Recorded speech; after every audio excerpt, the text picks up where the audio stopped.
अस्सलाम वालेकुम नाज़रीन, I am Bilal Latif. Welcome back my channel आप 23। आज की इस वीडियो में हम आपको बताना चाहेंगे कि जो पंजाब में बिजली के बिल जो आए हैं वो इतने ज़्यादा क्यों आए हैं, क्या वजह बनी।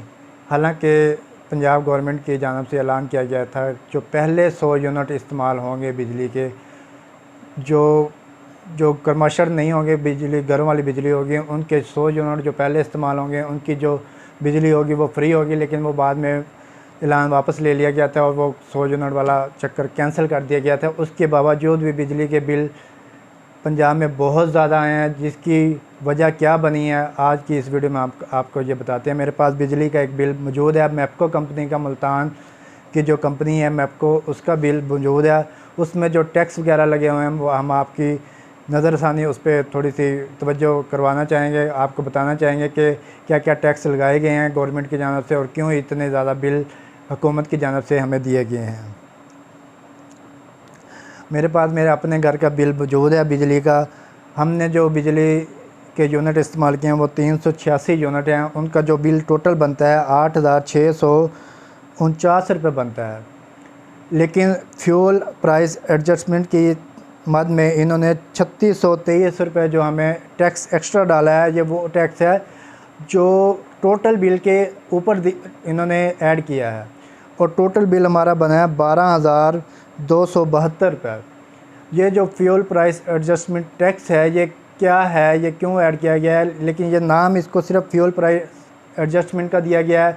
असल में ये है क्या था, ये जो इमरान खान साहब ने पिछले 3 माह में जो हमें सब्सिडी दी गई थी, किसी के बिल में जो जितने कम यूनिट थे चलते थे उसमें उतनी सब्सिडी लगती थी, 600, 700, 800, 1000, 2000 जो यूनिट बाई बिजली हम इस्तेमाल कर रहे थे उनमें जो सब्सिडी थी हमें 3 माह में लगी हैं।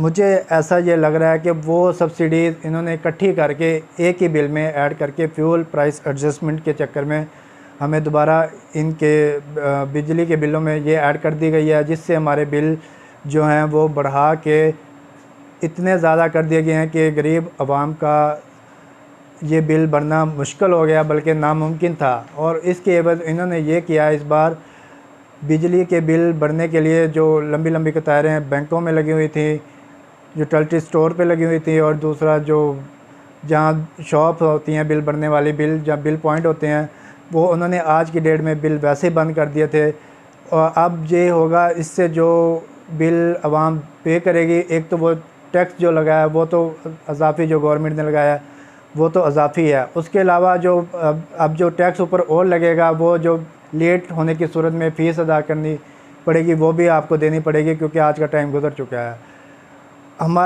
मेरा ज़ाती सवाल ये है कि अगर हम टैक्स दे रहे हैं, बिजली के बिलों में भी दे रहे हैं, पेट्रोल की सूरत में भी दे रहे हैं, और जो यूटेंसिल्स की जो एशिया हैं जिसमें आटा, घी, चीनी, दालें शालें वगैरह आती हैं, उन पे भी हम टैक्सेस दे रहे हैं, तो हमें IMF से कर्ज़ा लेने की क्या ज़रूरत है। अगर हम उनसे कर्ज़ा लेते हैं तो वो पैसा कहाँ जाता है, अगर वो पैसा इस्तेमाल होता है तो ये टैक्सेस वाला पैसा कहाँ जाता है।